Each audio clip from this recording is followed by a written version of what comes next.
نحمده ونصلي على رسوله الكريم وخليفة الله ہمسر رسول اللہ مہدی الموعود العظیم وآلہما واصحابہما اجمعین اما بعد کما قال اللہ تعالی فی القرآن المجید فاعوذ باللہ من الشیطان الرجیم بسم اللہ الرحمن الرحیم ذالک فضل اللہ یؤتیہ من یشاء صدق اللہ العلی العظیم۔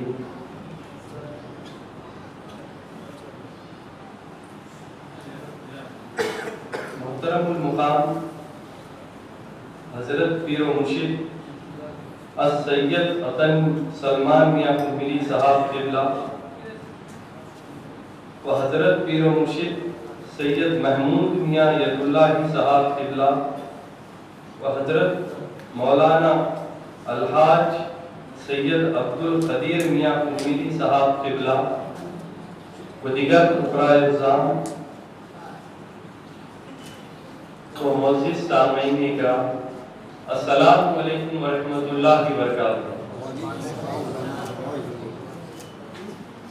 بندے نے جس آیت قرآنی کے مخصوص حصے کو اپنا سرنامہ بیان بنایا ہے، اس آیت کے مخصوص حصے میں اللہ تعالیٰ فرما رہا ہے یہ اللہ کا فضل ہے، جسے چاہتا ہے عطا کرتا ہے۔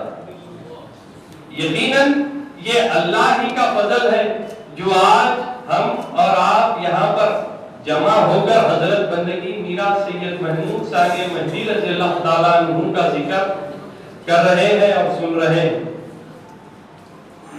جب بندے نے اس موضوع پر اپنی آیت کو منتخب کرنا چاہا، قرآن اس بات کا گواہ ہے کہ قرآن کی ہر آیت سیرت بندگی میرا ثانی مہدی رضی اللہ تعالیٰ عنہ پر، اس بات پر بندے کے دل نے گواہی دے دی کہ ذالک فضل اللہ یؤتیہ من یشاء، یہ اللہ کا فضل ہے، جسے چاہتا ہے عطا کرتا ہے۔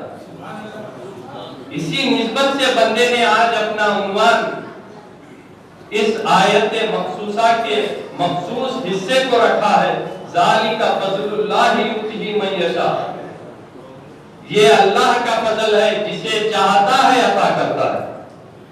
اور اس آیت کا یہ مخصوص حصہ اس آیت سے متعلق ہے، اس آیت سے جڑا ہوا ہے جس کے تعلق سے میرے آقا مہدی موعود علیہ السلام فرما رہے ہیں کہ اس آیت میں میری قوم کا ذکر ہے۔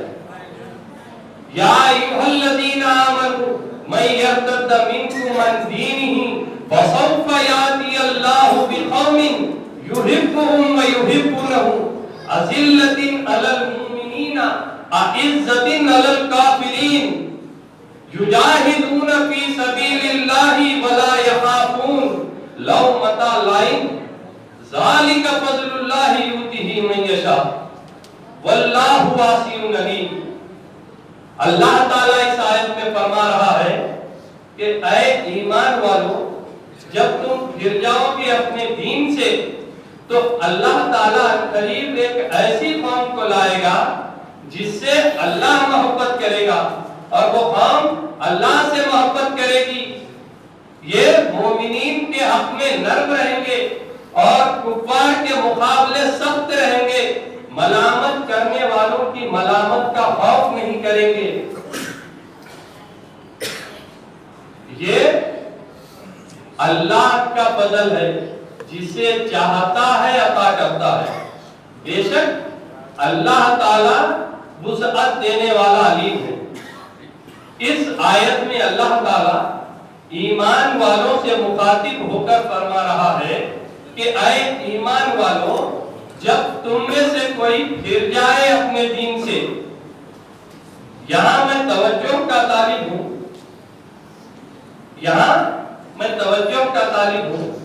اس آیت میں اللہ تعالی جو مخاطب ہو رہا ہے وہ ایمان والوں سے مخاطب ہو رہا ہے۔ یہاں اللہ تعالی جسے نصیحت دے رہا ہے وہ ایمان والے ہیں. یہاں اللہ تعالیٰ جس سے پیشین گوئی کر رہا ہے وہ ایمان والے ہیں.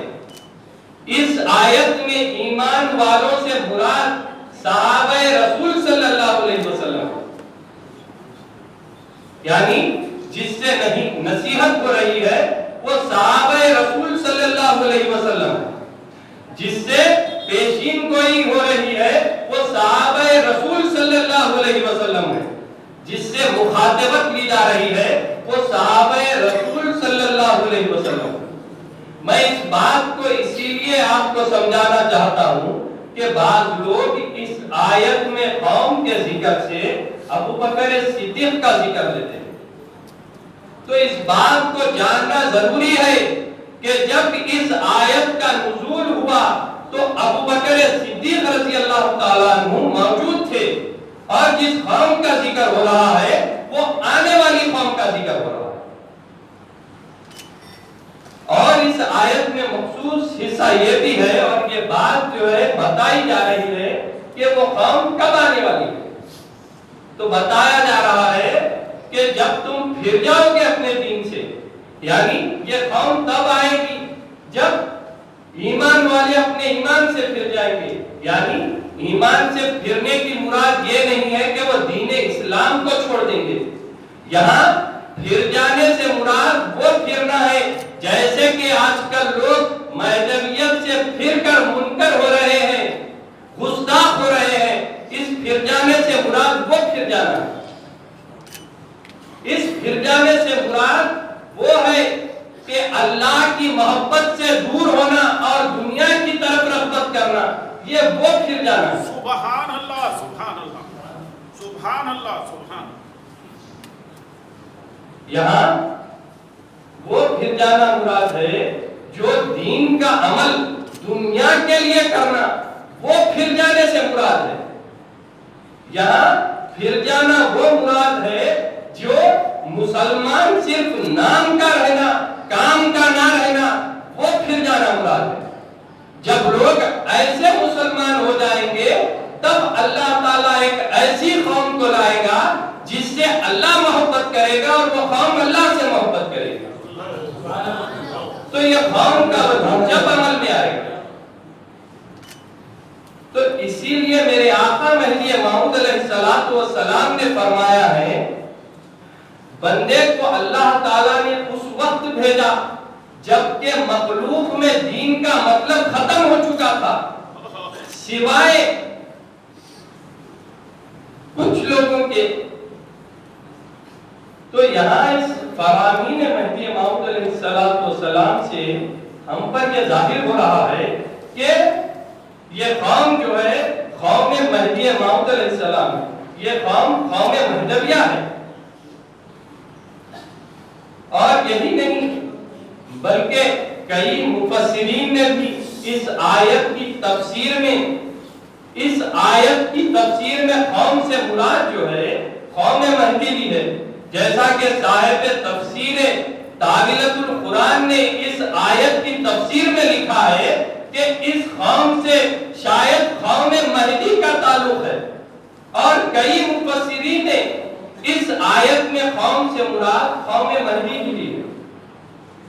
تو یہ ہمارے لیے اللہ تعالیٰ کا سب سے بڑا فضل و کرم ہے کہ ہم اس قوم میں پیدا ہوئے ہیں. یہ اللہ تعالیٰ کا سب سے بڑا احسان ہے کہ ہم اس قوم میں جو ہے قوم کے نام لیوا مہدوی ہیں. لوگ اس بات پہ اعتراض کر سکتے ہیں، کہ یہ اللہ کی آیت کو اپنی طرف سے جوڑ کر بیان کر رہے ہیں. تو میں ان سے یہ کہنا چاہتا ہوں کہ ہم کچھ بھی اپنی طرف سے بیان نہیں کرتے. اس بات کو میرے آقا حضور محمد رسول اللہ صلی اللہ علیہ وسلم نے عرض کیا ہے. میرے آقا محمد رسول اللہ صلی اللہ علیہ وسلم اس بات کی گواہی دے رہے ہیں. آپ فرما رہے ہیں کہ اے ابا ذر، کیا تم جانتے ہو کہ میرا شوق کس طرف لگا ہوا ہے؟ تو صحابی رضی اللہ تعالیٰ عنہ نے عرض کیا کہ یا رسول اللہ صلی اللہ علیہ وسلم آپ اپنی فکر ہم پر جو ہے ظاہر کریے۔ رسول اللہ صلی اللہ علیہ وسلم نے فرمایا آپ میرے بھائیوں کے دیکھنے کا شوق۔ تو صحابی رضی اللہ تعالیٰ عنہ نے عرض کیا کہ یا رسول اللہ صلی اللہ علیہ وسلم ہم بھی تو آپ کے بھائی ہیں۔ تو رسول اللہ صلی اللہ علیہ وسلم نے کہا تم تو میرے صحابی ہو، میرے بھائی تو وہ ہوں گے جو میرے بعد آئیں گے، جن کی شان نبیوں کی شان ہوگی۔ سبحان اللہ، سبحان اللہ، سبحان اللہ۔ جو اپنے جو ہے خدا کے واسطے، خدا کی خیر کے لیے، صرف خالص خدا کے واسطے اپنے ماں باپ بھائی بہن بیوی بچوں کو چھوڑ کر خدا کی راہ میں نکل جائیں گے اور اپنا مال جو ہے اللہ کے واسطے خرچ کر دیں گے۔ اور یہ بھی فرمایا کہ وہ اپنی ذات کو ذلیل سمجھیں گے اور ان میں سے بعض کا بیمار ہو جانا اللہ کے پاس 1000 برس کی عبادت سے افضل ہے۔ اس حدیث مبارکہ کے بعد ہمیں یہ معلوم ہو گیا ہے، یہ خوشخبری مل گئی ہے کہ یہ قوم جو ہے وہ قوم مہدی ہے۔ اب ہم پر جو ہے ہر چیز ظاہر ہو گئی ہے، اللہ کا کلام ظاہر ہو گیا ہے، رسول صلی اللہ علیہ وسلم کی حدیث ظاہر ہو گئی ہے، فرامین مہدی موعود علیہ السلام ظاہر ہو گئی ہے، صحاب مفسرین کی تفسیر بھی موجود ہو گئی ہے کہ یہ قوم جو ہے وہ قوم مہدی ہے، یعنی قوم مہدویہ ہے۔ تو ہم اتنے خوش نصیب ہیں کہ اللہ تعالی ہم پر جو ہے ہم کو جو ہے اس قوم میں پیدا کیا ہے، اور یقیناً یہ اللہ کا فضل ہے، جسے چاہتا ہے عطا کرتا ہے، اور ہمیں اس بات کی بھی اس بات سے گواہی دی جا رہی ہے یہ اللہ جسے چاہ رہا ہے اس پر فضل ہو رہا ہے۔ تو اب دیکھیے اللہ جسے چاہتا ہے، اللہ جسے چاہ رہا ہے، ویسے بندوں کا جب ہم ذکر کر رہے ہیں تو کیسی الفت سے، کیسی محبت سے، کیسے عشق سے ان کا ذکر سننا چاہیے۔ تو جب ویسے صحابوں کا ذکر ہی عشق سے سننا چاہیے، اور ان میں حضرت بندگی میرا سید محمود ثانی مہدی رضی اللہ تعالیٰ عنہ کا ذکر ہو رہا ہے، تو ہمیں کیسے محبت اور کیسی عشق کے ساتھ ان کا ذکر سننا چاہیے۔ یہ بات بھی ہمیں اللہ سکھا رہا ہے کہ جب ذکر آئے سید محمود کا تو تم کس طرح خوش ہونا۔ جب حضرت بندگی میرا سید محمود ثانی مہدی رضی اللہ تعالیٰ عنہ جاپانیان سے فرا مبارک کے لیے سفر طے کر رہے تھے، اس سفر کی خبر جب مہدی موعود علیہ السلام کو پہنچی تو مہدی موعود علیہ السلام خوشی سے جھومنے لگے، اپنے حجرے میں ٹہلنے لگے۔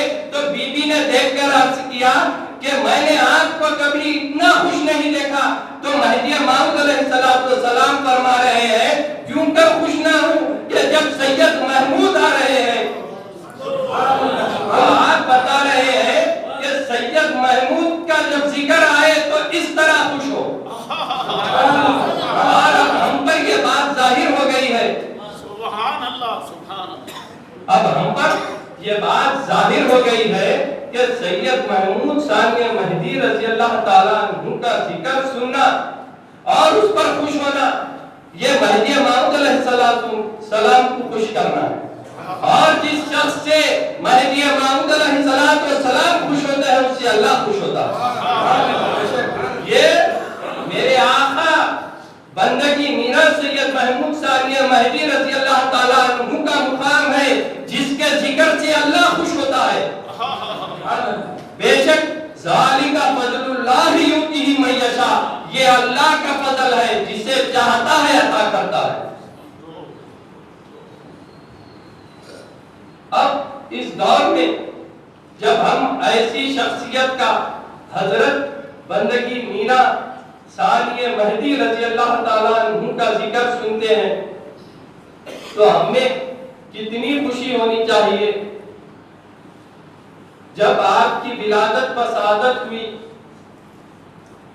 اللہ کے پاس سے حضرت بندگی حضرت سید محمد جیون پوری مہدی موعود علیہ السلام کو جو ہے حکم ہوا، اے سید محمد آپ اپنے فرزند کا نام سید محمود رکھیے. اس نسبت سے کہ ہم نے محمد رسول اللہ صلی اللہ علیہ وسلم کا نام ہمارے عرش کے پیشانی پر محمود رکھا ہے. اس روایت سے اللہ ہمیں بتا رہا ہے یہ جو محمود ہے وہ عام محمود نہیں ہے بلکہ عرش کی پیشانی کا محمود ہے. سبحان اللہ سبحان اللہ. حضرت بندگی مینا سید محمود ثانی مہدی رضی اللہ تعالیٰ عنہ کو بعد لوگوں کا یہ خیال ہے کہ بعد وصال مہدی موعود علیہ السلام آپ کو ثانی مہدی کا لقب ملا. بعد وصال مہدی موعود علیہ السلام کے آپ کو ثانی مہدی کا لقب ملا ہے. اگر آپ اس روایت پر غور کریں گے تو معلوم ہوگا کہ اللہ تعالیٰ نے فرمایا ہے کہ اے سید محمد ہم نے ہمارے عرش کے پیشانی پر محمد رسول اللہ کا نام محمود رکھا ہے، یعنی آپ کا نام محمود بجائے محمد کے رکھا گیا ہے. آپ بعد وصال مہدی موعود ثانی مہدی نہیں ہے، آپ پیدائش سے ہی ثانی مہدی رضی اللہ اور اس کی بشارتیں مہدی موعود علیہ السلام دے رہے ہیں. آپ نے فرمایا کہ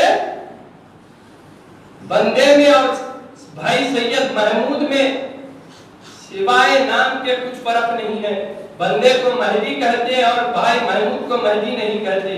اور ایک روایت میں میاں سید سلام اللہ نے فرمایا کہ ہمارے خونکار تو میرا ہے، تو مہدی موعود علیہ السلام نے فرمایا اگر بندہ میرا ہے تو بھائی محمود اول میرا ہے.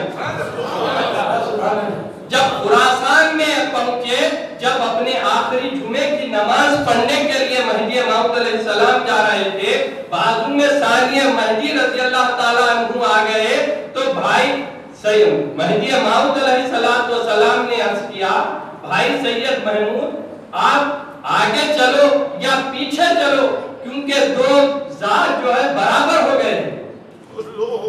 اور ایک روایت میں جبکہ حضرت سید محمد جیون پوری مہدی موعود علیہ السلام ہٹھا میں موجود تھے اور بندگی مینا سید محمود ثانی مہدی رضی اللہ تعالیٰ عنہ چاپانیر میں اپنی ملازمت میں مصروف تھے. اس وقت میاں سید سلام اللہ نے حضرت بندگی مینا سید محمود ثانی مہدی رضی اللہ تعالیٰ عنہ کو جو ہے خط لکھا اور خط لکھ کر حضرت بندگی میاں شاہ تنویر صدیق ولایت رضی اللہ تعالیٰ عنہ کے ہاتھ میں دیا. اس وقت مہدی موعود علیہ السلام وہاں تشریف لائے اور کہا کہ اس خط میں کیا لکھے ہو پڑھو. تو بندگی میاں سید سلام اللہ اس خط کو لیے اور پڑھنا شروع کیے. اس میں لکھا ہوا یہ تھا کہ تم وہاں کیا کر رہے ہو، یہاں پر بیگانے آ کر مہدی کا فیض لے کر جا رہے ہیں، تمہیں یہاں پر رہ کر اس ذات سے اور محمد کی ولایت کا فیض حاصل کرنا چاہیے بجائے وہاں رہنے کے. جب یہ خط مہدی موعود علیہ السلام نے سنا، آپ نے کہا اس خط کو پھاڑ دو اور ایسا لکھو کہ سید محمد چاپانیر میں ہے اور بھائی سید محمود ٹھٹھا میں ہے. اس بات کو آپ نے 3 مرتبہ فرمایا. اور ایسی کئی روایتیں ہیں، ایسے کئی بشارتیں آپ کے حق میں ہیں. ان بشارتوں سے ہمیں یہ معلوم ہو رہا ہے کہ آپ کی ذات اقدس پیدائش سے ہی ثانیہ مہدی رضی اللہ تعالیٰ عنہ ہے، بلکہ بندے کا یہ ایمان ہے، بندے کا یہ عقیدہ ہے کہ آپ کا لقب ثانیہ مہدی رضی اللہ تعالیٰ عنہ نہیں ہے، بلکہ آپ کا مقام و مرتبہ ثانیہ مہدی رضی اللہ تعالیٰ عنہ ہے۔ اور جب ہم ایسی بزرگ شخصیت کی سیرت اس دور میں پڑھتے ہیں تو ایسا محسوس ہوتا ہے کہ ہم کافر ہیں، ہم کافر ہیں۔ ایمان تو اسی دور میں تھا، اب ہم صرف نام لیوا ایمان والے ہیں، صرف ہم نام لیوا ایمان والے ہیں۔ آپ کی جب تصدیق دیکھیں گے، جب حضرت بندگی میرا سید محمود ثانیہ مہدی رضی اللہ تعالیٰ عنہ نے تصدیق کی تو آپ کا بال بال اللہ ہو گیا ہے، گوشت گوشت استخا اللہ ہو گئے ہیں۔ آپ نے اپنی تصدیق سے بتا دیا کہ تصدیق مہدی ہی اللہ ہو جانا ہے، تصدیق مہدی بھی اللہ ہو جانا ہے۔ اور آج ہم تصدیق کر رہے ہیں اور دیدار خدا کے لیے ڈھونڈ رہے ہیں۔ جب ہماری تصدیق ایسی پختہ ہو جائے گی تو ہماری تصدیق سے ہی ہمیں دیدار خدا نصیب ہوگا۔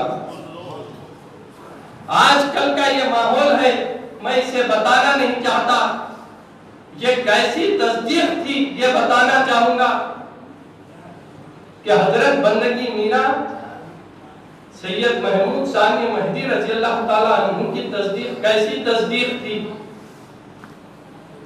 حضرت شیخ احمد مہراسیہ، وہ فتح خان کے پاس جو مہدویت قبول کر چکے تھے، اس جگہ کے جاگیردار تھے، ان کے پاس گیا، جا کر جو ہے حضرت بندگی میرا سید محمود ثانیہ مہدی رضی اللہ تعالیٰ عنہ کا گلہ کرنے لگا کہ آپ منکران مہدی موعود علیہ السلام کو کافر کہتے ہیں۔ تو اس نے جو ہے پرواہ نہیں کی، تو اس شخص نے جو ہے ان کے پاس سے 2 لوگوں کو جو ہے لے لیا گواہ کے طور پہ، اور حضرت بندگی میرا ثانیہ مہدی رضی اللہ تعالیٰ عنہ کی خدمت میں آ کر پوچھا کہ حضرت آپ منکران مہدی علیہ السلام کو کیا جانتے ہیں؟ تو آپ نے فرمایا کہ کافر کہتا ہوں۔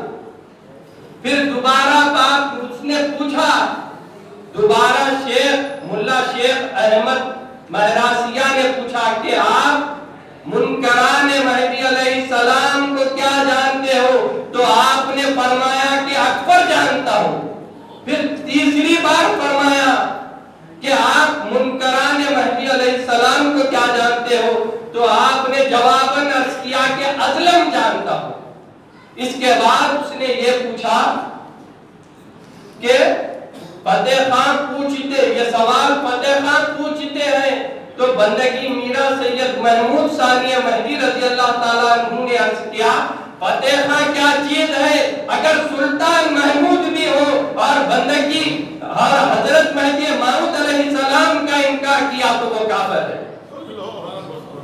یہی نہیں، اور ایک روایت ہے جس میں شیخ احمد خراسانی جو ہے عرض کر رہے ہیں، میں بندگی میرا سید محمود ثانیہ مہدی رضی اللہ تعالیٰ عنہ سے کہ آپ منکران مہدی علیہ السلام کو کیا جانتے ہیں؟ تو آپ نے فرمایا کہ کافر جانتا ہوں۔ اس کے بعد انہوں نے سوال کیا کہ اگر میں مہدی علیہ السلام کا انکار کروں تو مجھے کیا جانو گے؟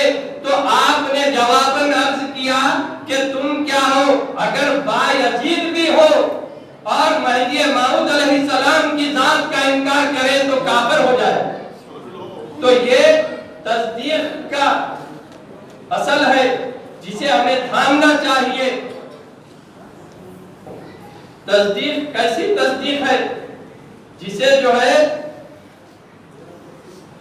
نہ بادشاہوں کی فکر ہے، نہ جاگیرداروں کی فکر ہے، نہ کسی کی فکر ہے، نہ جان کا خوف ہے۔ جب تصدیق کی بات آتی ہے تو تصدیق پر اٹل ہے۔ یہ تصدیق ہی ہمیں دیدار خدا کے نزدیک لے جا سکتی ہے۔ بے شک ہماری تصدیق ہی کو ہمیں پختہ کرنا چاہیے۔ یہ تصدیق ہی ہمیں جو ہے مہدی موعود علیہ السلام کے قریب لے جائے گی، اور یہ تصدیق ہی ہے جو مہدی کے قریب ہوگا وہ اللہ کے قریب خود ہو جائے گا۔ یہ ہماری پہلی منزل ہے، اگر اس سے ہم گزر جائیں تو آگے کی منزلیں بھی طے کر سکتے ہیں۔ اور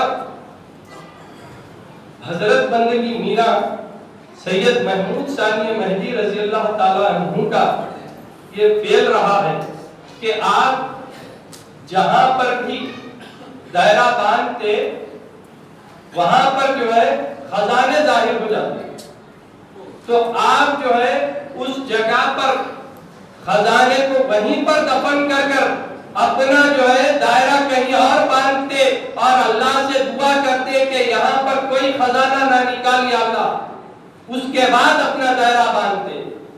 جب آپ حضرت بندگی میرا سید محمود ثانی مہدی رضی اللہ تعالیٰ عنہ کی سیرت پڑھیں گے تو آپ کو معلوم ہوگا کہ کس قدر بندگی میرا سید محمود ثانی مہدی رضی اللہ تعالیٰ عنہ دنیا سے اور دنیا داروں سے نفرت کرتے ہیں۔ اگر آپ چاہتے تو دنیا کا مال کتنا ہی جمع کر سکتے تھے، مگر آپ جانتے تھے کہ یہ دنیا کی متاع جو ہے ہمیں فتنوں میں ڈال دے گی، اسی لیے جو ہے ثانی مہدی اور ثانی مہدی کی جماعت دنیاوی فتنوں سے جو ہے اجتناب فرماتی تھی، دنیاوی دولت سے جو ہے اجتناب کرتی تھی۔ اتنا آپ جو ہے اس قدر دنیا داروں سے جو ہے نفرت کرتے تھے، دنیا سے اتنے بیزار تھے۔ ایک وقت کا واقعہ ہے کہ حضرت کے دائرے سے کوئی شخص جو ہے فتح خان کے گھر کو گیا اور عرض کرنے لگا کہ میں جو ہے حضرت بندگی میرا سید محمود ثانی مہدی رضی اللہ تعالیٰ عنہ کے دائرے سے آیا ہوا ہوں۔ تو فتح خان نے اپنے نوکر سے کہا اسے روانہ کر دو، انہیں روانہ کر دو، کیونکہ حضرت کے دائرے کے فقیروں کے نزدیک مجھے کتے سے بھی حقیر سمجھتے ہیں۔ تو یہ شان مہدی گروہ کے فقراء کی بنائی تھی بندگی میرا سید محمود ثانی مہدی نے، کہ جسے دیکھ کر دنیا کے مالدار بھی اپنے کو کتے سے بھی حقیر سمجھتے تھے۔ یہ شان مہدی موعود علیہ السلام کے فقراء کی ہے۔ ہمیں یہ نہیں چاہیے کہ تقریر کو سن لے، بلکہ ہمیں چاہیے کہ اسے عمل میں لائے۔ اس چیز کی عمل کی ضرورت ہے، یہ سن کر بھولنے کی چیز نہیں ہے، یہ سن کر عمل کرنے کی چیز ہے۔ اور بندہ اپنی آخری بات کہہ کر اپنی جگہ لینا چاہے گا، کیونکہ جو ہے مہمان مقررین بھی آئے ہوئے ہیں جو کہ جو ہے حضرت کی سیرت کے کچھ پہلوؤں پر اپنی بصیرت افروز تقریر سے ہمیں نوازیں گے۔ یہ بات کہہ کر بندہ اپنی جگہ لینا چاہے گا۔ یہ بات جو ہے بہت اہم ہے اور اس دور کے لیے جو ہے بہت ضروری بات ہے۔ اس بات کو جو ہے ہمیں جو ہے بالکل عمل میں لانا چاہیے۔ یہ بات یہ چیز جو ہے ہمارے اندر جو ہے ایک اکڑ کی طرح جو ہے ہو گئی۔ حضرت بندگی میرا ثانی مہدی رضی اللہ تعالیٰ عنہ فرماتے ہیں کہ اللہ تعالیٰ اس بات سے باخبر ہے کہ کبھی بندے کے دل میں یہ خطرہ محسوس نہیں ہوا کہ بندہ جو ہے سید محمد کی اولاد ہے، کہ سید محمد جیون پوری مہدی موعود علیہ السلام بندے کے والد ہیں۔ اس روایت کے بعد جو ہے مجھے آپ کو سمجھانا کچھ نہیں ہے، آپ لوگ خود سمجھدار ہیں، اس بات کو سمجھیے، یہ بات بہت اہم ہے، یہ بات ہم میں رہنا چاہیے۔ اور اسی لیے میرے آقا مہدی موعود علیہ السلام نے فرمایا ہے باعمل مقبول بے عمل مردود وآخر دعوانا الحمدللہ رب العالمین. سبحان اللہ ماشاء اللہ.